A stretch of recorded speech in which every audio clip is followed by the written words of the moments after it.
Hello friends, welcome to the channel solution. हम पढ़ रहे थे आईआर डिटेक्टर्स के बारे में। इसके पहले के वीडियो में हमने 4 डिटेक्टर्स को कवर किया था और आज के इस वीडियो में हम अपना लास्ट डिटेक्टर कवर करेंगे जो कि है पायरो इलेक्ट्रिक डिटेक्टर। और इसके साथ ही हम देखेंगे एप्लीकेशंस ऑफ आईआर स्पेक्ट्रोस्कोपी कि जो आईआर स्पेक्ट्रोस्कोपी है उसका कहाँ कहाँ एप्लीकेशन होता है। तो चलिए शुरू करते हैं हमारा आज का वीडियो। और इसमें हमारा लास्ट डिटेक्टर है पायरो इलेक्ट्रिक डिटेक्टर। 2 टाइप का इसमें डायग्राम है, ठीक है। अभी दोनों टाइप के डायग्राम में हम लोग डिफरेंस समझेंगे। पहला डायग्राम है आपका ये वाला। इस डायग्राम में आपका कोई भी आईआर रेडिएशन यहाँ पर नहीं जा रहा है, ये एक नॉर्मल कंडीशन है। लेकिन जैसे ही आईआर का रेडिएशन इसमें जाता है तो सारे मॉलिक्यूल्स इस तरह से अलाइन हो जाते हैं। तो ये 2 तरह के डायग्राम मैंने यहाँ पर दिए हैं। इसमें आपका क्या होता है, सेंटर में आपका पायरो इलेक्ट्रिक मटेरियल पाया जाता है और इसके अंदर आपके मॉलिक्यूल्स इस तरीके से अरेंज रहते हैं। एक वोल्ट मीटर हम लगाते हैं ताकि जो भी चेंजेस यहाँ पर आ रहे हैं उसे हम यहाँ पर डिटेक्ट कर सकें। साथ ही यहाँ पर हम 2 इलेक्ट्रोड्स लगाते हैं, एनोड और कैथोड। एक आईआर ट्रांसपेरेंट विंडो रहता है जिसके ज़रिए जो भी आईआर रेडिएशन है वो इस मटेरियल के अंदर जाता है, ठीक है। इन दोनों इलेक्ट्रोड्स के बीच में ये जो मटेरियल है पायरो इलेक्ट्रिक मटेरियल, इसे सैंडविच करके रखा जाता है या बीच में ऐसे रखा जाता है। तो ये आपका एक बेसिक कंस्ट्रक्शन है पायरो इलेक्ट्रिक डिटेक्टर का। अगर हम इसका प्रिंसिपल देखें कि ये जो डिटेक्टर है वो किस प्रिंसिपल पे काम करता है, तो इसमें आपका दिया हुआ है based on the principle of changes in the orientation of dipoles when IR falls on the pyroelectric substances.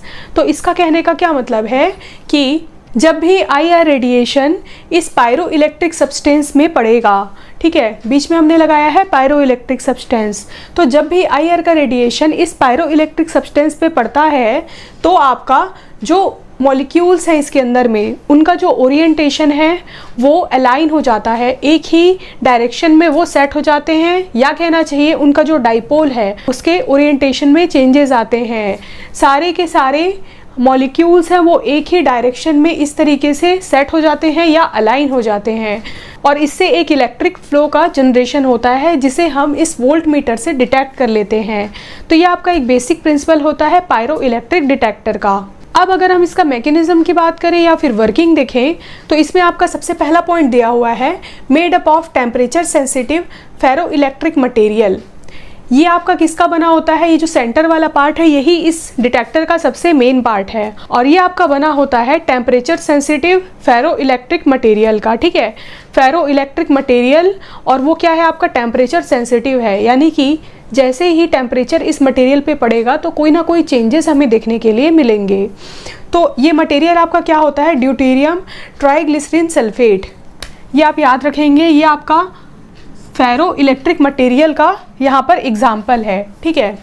तो हमने यहाँ पर क्या फिल करके रखा है, ड्यूटेरियम ट्राइग्लिसरीन सल्फेट। ये एक टाइप का फेरो इलेक्ट्रिक यहाँ पर मटेरियल है और इसमें आपका क्या दिया हुआ है, sandwich between 2 IR transparent electrodes connected with volt meter. इसे हमने 2 आईआर सेंसिटिव इलेक्ट्रोड्स के बीच में सैंडविच करके रखा है। सैंडविच में आपका जैसे क्या होता है, 2 ब्रेड होता है और उसके बीच में हम सब्जियों को रखते हैं, ठीक वैसे ही 2 इलेक्ट्रोड्स के बीच में यहाँ पर फेरो इलेक्ट्रिक मटेरियल को रखा गया है। और ये जो इलेक्ट्रोड्स हैं वो किससे कनेक्टेड है, वोल्ट मीटर से कनेक्टेड हैं। ये आपका जो V लिखा हुआ है ये वोल्ट मीटर है, ये इलेक्ट्रोड 1 है, ये सेकंड इलेक्ट्रोड है। जो रेड कलर का आपको यहाँ पर लाइनिंग दिख रहा है ये दोनों इलेक्ट्रोड्स हैं, इसके बीच में फेरो इलेक्ट्रिक मटेरियल है और ये आपका कनेक्टेड है वोल्ट मीटर से। कोई भी चेंजेस जब इन दोनों इलेक्ट्रोड्स के बीच में होंगे तो ये जो सिग्नल है वो कहाँ जाएगा, आपका इस वोल्ट मीटर में जाएगा और उस सिग्नल को ये वोल्ट मीटर डिटेक्ट कर लेगा और एक रीडिंग प्रोवाइड कराएगा। इसी से हम जो भी चेंजेस हो रहे हैं उसको डिटरमाइन कर सकते हैं। नेक्स्ट है इसमें at room temperature dipoles are randomly oriented. Room temperature में क्या होता है, ये जो डाइपोल्स हैं इस मटेरियल के वो रैंडमली ओरिएंटेड होते हैं, यानी कि इसका कोई भी एक डायरेक्शन फिक्स नहीं होता है, रैंडमली वो किसी भी डायरेक्शन में रहते हैं। जैसे कि आप डायग्राम में देख सकते हैं, यहाँ पर अगर आप एरो देखेंगे तो जो सारे मॉलिक्यूल्स का डायरेक्शन है वो रैंडमली है, कोई ऊपर है, कोई नीचे है, कोई लेफ्ट में है, कोई राइट डायरेक्शन में है। तो इसका जो भी ओरिएंटेशन है वो रूम टेम्परेचर में रैंडम होता है। लेकिन जैसे ही इसमें IR का रेडिएशन पड़ता है यानी कि हीट का जनरेशन होता है, तो जो पायरो इलेक्ट्रिक सब्सटेंसेस है वो यहाँ पर क्या है, टेम्परेचर सेंसिटिव हैं। ठीक है, तो जैसे ही IR का रेडिएशन पड़ेगा टेम्परेचर में कोई ना कोई चेंजेस आएगा, जिससे आपके मटेरियल के जो डाइपोल्स हैं उनके अरेंजमेंट में चेंज आता है और इसी से हमारा करंट का जनरेशन होता है। अब इसका जो प्रॉपर एक मैकेनिज्म है उसमें मैंने एक फ्लो चार्ट दिया है। 3 स्टेप में हम इसे समझ सकते हैं। सबसे पहला स्टेप इसका होता है IR radiation falls on pyroelectric material. IR किस में पड़ता है, आपके पायरो इलेक्ट्रिक मटेरियल में पड़ता है। ये देखिए, ये रूम टेम्परेचर का कंडीशन है, RT यानी कि रूम टेम्परेचर का कंडीशन है। इसमें कोई भी IR का रेडिएशन नहीं पड़ रहा है। लेकिन ये जो सेकंड कंडीशन है, यहाँ पर मान लीजिए IR का रेडिएशन आ रहा है। अब ये IR का रेडिएशन आपका सैंपल से पास होते आ रहा है, ये आप ध्यान में रखेंगे। तो IR का रेडिएशन इस विंडो से होते हुए पायरो इलेक्ट्रिक मटेरियल में जाता है। अब यहाँ पर क्या होता है, डाइपोल गेट अलाइंड। IR का रेडिएशन जैसे ही इस मटेरियल में जाएगा, ये मटेरियल टेम्परेचर सेंसिटिव होता है। इस वजह से जितने भी मॉलिक्यूल्स यहाँ पर हैं उसके डाइपोल्स में चेंज आता है। डाइपोल में चेंज आना किसे कहते हैं, जैसे मान लीजिए कोई भी मॉलिक्यूल है वो पॉजिटिव और निगेटिव चार्ज से मिलकर बना होता है, ये आपको पता होगा। ठीक है, डाइपोल में चेंज आता है और मॉलिक्यूल अलाइन हो जाते हैं। इसके कहने का मतलब है कि इसमें मतलब हर एक पर्टिकुलर मॉलिक्यूल्स में पार्शियल पॉजिटिव और निगेटिव चार्ज का जनरेशन होता है। ठीक है, मान लीजिए इसके सेंटर में पॉजिटिव है और साइड में अभी निगेटिव है, ये नॉर्मल कंडीशन है। लेकिन जब इसके डाइपोल में चेंजेस आएंगे, ये अलाइन हो जाएगा तो क्या होगा, एक साइड मान लीजिए पॉजिटिव है तो दूसरे साइड निगेटिव हो जाएगा। जब ये कंडीशन आएगा तो जितने भी मॉलिक्यूल्स हैं वो एक लाइन में सेट हो जाएंगे या अलाइन हो जाएंगे। जैसा कि आप इसमें देख रहे होंगे, इसका जो डायरेक्शन है वो एक साइड पे हो गया है, तो डाइपोल्स यहाँ पर अलाइन हो गए हैं। इसका जो लास्ट स्टेप है उसमें क्या होता है, this changes in polarisation produces electric signals that depends on heat. तो ये जो चेंजेस आपके पोलराइजेशन में आ रहे हैं, ये आपके इलेक्ट्रिक सिग्नल को प्रोड्यूस करते हैं या फिर करंट का यहाँ पर जनरेशन होता है। दोनों इलेक्ट्रोड्स के बीच में करंट का फ्लो यहाँ पर होने लगेगा। जैसे ही करंट का फ्लो होगा, ये आपका किसके द्वारा मेजर कर लिया जाएगा, वोल्ट मीटर के द्वारा मेजर कर लिया जाएगा। और ये जो आपका करंट का जनरेशन हो रहा है वो किसके ऊपर डिपेंड करता है, हीट के ऊपर। हीट यानी कि कितना IR रेडिएशन इसमें पड़ रहा है। जितना ज़्यादा रेडिएशन रहेगा उतना ही ज़्यादा यहाँ पर करंट का फ्लो जनरेट होगा, क्योंकि ये कम्प्लीटली आपके डिपेंड करता है हीट पे, और हीट आपका जनरेट हो रहा है IR के रेडिएशन से। तो अल्टीमेटली ये आपके IR रेडिएशन की इंटेंसिटी पे डिपेंड करता है कि कितना IR का रेडिएशन हमारे पायरो इलेक्ट्रिक मटेरियल पे पड़ रहा है।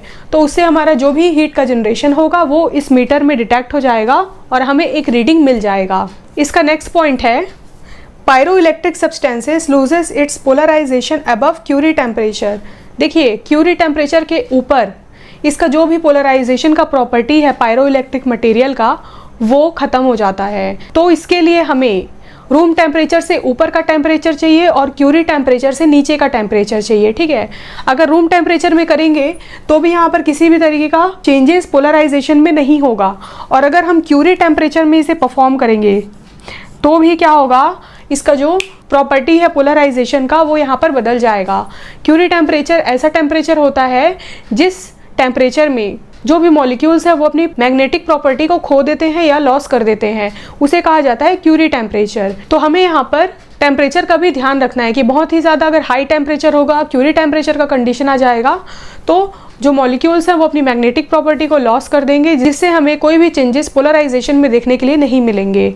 अगर पोलराइजेशन में चेंजेस नहीं आएगा तो पार्शियल पॉजिटिव और नेगेटिव चार्ज भी जनरेट नहीं होगा और ना ही हमारे मॉलिक्यूल्स अलाइन हो पाएंगे। तो हमें एक पर्टिकुलर टेम्परेचर में ही इस डिटेक्टर से रीडिंग मिलती है। तो ये था हमारा पायरो इलेक्ट्रिक डिटेक्टर का डिटेल। आई होप कि आपको यहाँ तक समझ में आ गया होगा। और IR के इस वीडियो में हम अपना लास्ट टॉपिक कवर करेंगे, जो कि है एप्लीकेशन ऑफ IR स्पेक्ट्रोस्कोपी। कि जो IR स्पेक्ट्रोस्कोपी है इसका कहाँ कहाँ एप्लीकेशन होता है। तो सबसे पहला एप्लीकेशन है इसका identification of functional group and structure elucidation. IR spectroscopy का यूज़ हम स्ट्रक्चर इल्यूसिडेशन में करते हैं और फंक्शनल ग्रुप के आइडेंटिफिकेशन में करते हैं। इसका बहुत ही ज़्यादा वाइडली यूज़ किया जाता है फंक्शनल ग्रुप के आइडेंटिफिकेशन में, क्योंकि इसमें अलग अलग फंक्शनल ग्रुप अलग अलग टाइप की वाइब्रेशन फ्रिक्वेंसी शो करते हैं।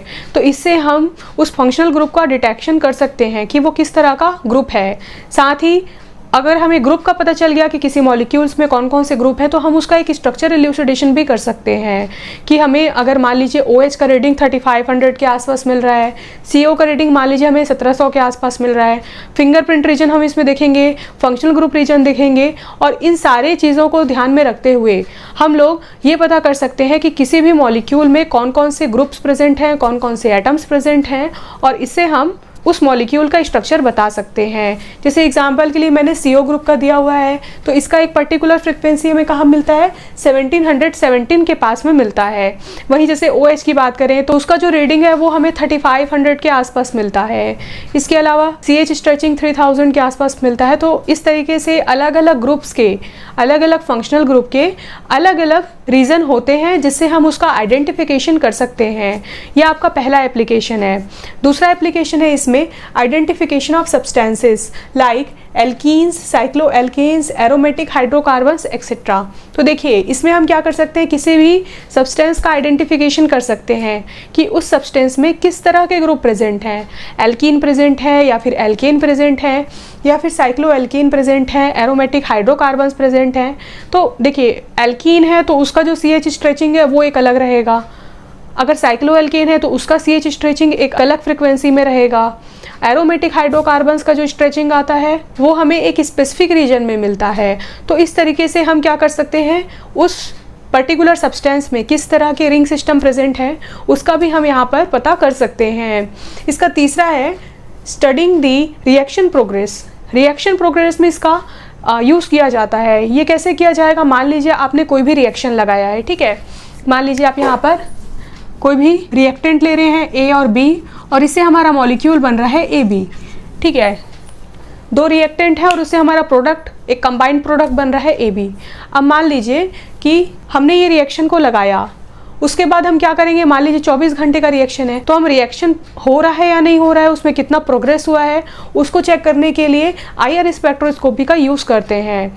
इसमें हम क्या करते हैं, रिएक्शन के दौरान बीच बीच में सैम्पलिंग लेके हम उसका IR स्पेक्ट्रोस्कोपी करते हैं, जिससे हमें पता चल जाता है कि उस मॉलिक्यूल में कोई चेंजेस आया है या नहीं आया है।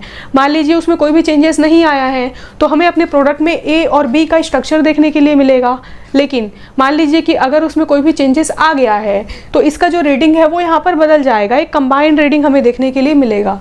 तो हम क्या कर सकते हैं, इससे रिएक्शन की मॉनिटरिंग कर सकते हैं कि कितना रिएक्शन हमारा कंप्लीट हो चुका है। इसका नेक्स्ट पॉइंट है डिटेक्शन ऑफ इम्प्यूरिटीज़। इम्प्यूरिटी के डिटेक्शन में भी इसका बहुत ज़्यादा यूज़ किया जाता है।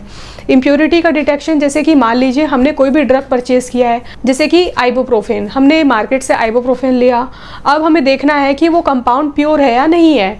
तो उस केस में हम लोग क्या करते हैं, इसका यूज़ करते हैं। हमारे पास आइबुप्रोफेन का फार्माकोपिया में ऑलरेडी एक स्पेक्ट्रा होता है, ठीक है, उसे हम स्टैंडर्ड मान लेंगे, और हमने जो आइबुप्रोफेन खरीदा है उसका हम IR लगाएंगे, हमें अपने सैंपल का रीडिंग मिल जाएगा। अब उस सैंपल के रीडिंग को हम लोग स्टैंडर्ड से कंपेयर करेंगे। स्टैंडर्ड हम किसी भी फार्माकोपिया का ले सकते हैं, जैसे मान लीजिए इंडियन फार्माकोपिया, IP में हमने आइबुप्रोफेन का एक ग्राफ देखा है, तो हम अपने ग्राफ को उस वाले ग्राफ से कंपेयर कर सकते हैं और ये पता कर सकते हैं कि हमारा कंपाउंड प्योर है या नहीं है। मान लीजिए कि हमारा कंपाउंड प्योर है तो हमारा जो ग्राफ है वो स्टैंडर्ड के सिमिलर मिलेगा, लेकिन अगर उसमें किसी भी तरह की इम्प्योरिटी प्रेजेंट है तो उस ग्राफ में कोई ना कोई चेंज हमें देखने के लिए मिलेगा या कहीं ना कहीं हमें शिफ्टिंग देखने के लिए मिलेगी। तो इस तरीके से IR का यूज़ हम इम्प्योरिटी के डिटेक्शन में भी करते हैं। इसका नेक्स्ट पॉइंट है identification of isolated compounds from medicinal plants. देखिए फार्माकोग्नोसी में भी इसका यूज़ किया जाता है। मान लीजिए हमने कोई भी प्लांट का एक्सट्रैक्ट बनाया है, हमने एक्सट्रैक्ट किया, उसमें से कोई भी कंपाउंड हमने आइसोलेट किया, अब उस आइसोलेटेड कंपाउंड के आइडेंटिफिकेशन के लिए भी हम इसका यूज़ कर सकते हैं। हम उस आइसोलेटेड मटेरियल को जब IR में रखेंगे तो हमें एक रीडिंग मिल जाएगा, तो हमें ये पता चल जाएगा कि उसमें किस तरह के फंक्शनल ग्रुप प्रेजेंट हैं। तो उससे हम एक आइडिया लगा सकते हैं कि पर्टिकुलर उस कंपाउंड में किस तरह के ग्रुप हो सकते हैं और उसका क्या स्ट्रक्चर हो सकता है। इसका नेक्स्ट पॉइंट है use to determine purity of compound. तो वही जैसे हमने पहले भी डिस्कस किया, इम्प्योरिटी को जैसे हम डिटेक्ट करते हैं वैसे ही प्योरिटी को भी चेक करते हैं। अगर हमारा कंपाउंड प्योर है तो हमें जो भी स्पेक्ट्रा मिलेगा वो हमें अपनी स्टैंडर्ड के सिमिलर मिलेगा। तो इससे हम कंपाउंड की प्योरिटी भी चेक कर सकते हैं, अगर उसमें कोई इम्प्योरिटी है उसे भी डिटेक्ट कर सकते हैं। नेक्स्ट पॉइंट है इसमें, use to identify unknown compounds by comparing with known. तो इससे हम अननोन कंपाउंड का आइडेंटिफिकेशन भी कर सकते हैं। जैसे कि जब हम सिंथेसिस करते हैं तो कई बार हमें नहीं पता होता है कि हमारे बाई प्रोडक्ट्स क्या बन रहे हैं या किस तरह के कंपाउंड्स हमें मिलने वाले हैं, तो वो एक टाइप का अननोन कंपाउंड हो गया। अब वो अननोन कंपाउंड का कंपैरिजन हम अपने नोन कंपाउंड से कर सकते हैं। हमें अपने रिएक्टेंट के बारे में पता है कि हमने क्या क्या मिलाया था, उसका क्या स्ट्रक्चर है, तो उसका ग्राफ हमारे पास रहेगा। और हमारे पास जो प्रोडक्ट बना है वो एक अननोन कंपाउंड है, मान लीजिए उसमें कोई बाई प्रोडक्ट्स भी बने हैं, तो हम क्या कर सकते हैं, उस कंपाउंड का आइडेंटिफिकेशन कर सकते हैं नोन से कंपेयर करके। तो इससे हमें अपने अननोन कंपाउंड का भी पता चल सकता है। नेक्स्ट है इसमें, use to distinguish intramolecular and intermolecular hydrogen bonding. Intramolecular और इंटरमोलिकुलर हाइड्रोजन बॉन्डिंग के बारे में हमने इसके पहले के वीडियो में पढ़ा था जब हम फैक्टर्स अफेक्टिंग वाइब्रेशन फ्रिक्वेंसी को पढ़ रहे थे। ठीक है, तो इसमें आपका 2 पॉइंट दिया हुआ है। पहला है इसमें, intramolecular hydrogen bonding does not weaken with dilution.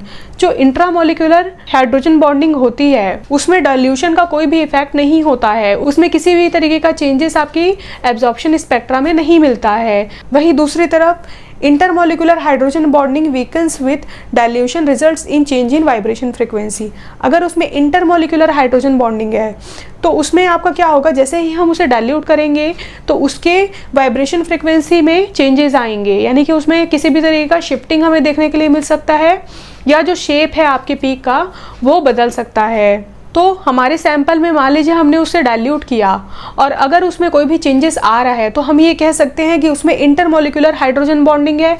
अगर उसमें कोई भी चेंजेस नहीं आ रहा है तो हम कह सकते हैं कि इंट्रामोलिकुलर हाइड्रोजन बॉन्डिंग है। ठीक है, तो इससे हम क्या कर सकते हैं, ये पता कर सकते हैं कि हमारा जो भी कंपाउंड है उसमें किस तरीके की हाइड्रोजन बॉन्डिंग प्रेजेंट है, वेदर इट इज़ इंट्रामोलिकुलर और इंटरमोलिकुलर। हमने उस टाइम पे डिस्कस किया था कि जो आपका इंटरमोलिकुलर हाइड्रोजन बॉन्डिंग है उसमें हमें ब्रॉड पीक देखने के लिए मिलता है, और जो आपका इंट्रामोलिकुलर रहता है इसमें हमें शार्प पीक देखने के लिए मिलता है। तो इस तरीके से हम पीक की स्टडी करके भी बता सकते हैं कि हमारे कंपाउंड में किस तरह के बॉन्डिंग प्रेजेंट है। तो ये थे हमारे applications of IR spectroscopy. I hope कि आपको यहाँ तक ये वीडियो समझ में आ गया होगा। आप चाहें तो इसका स्क्रीनशॉट ले सकते हैं। Thank you so much for watching this video.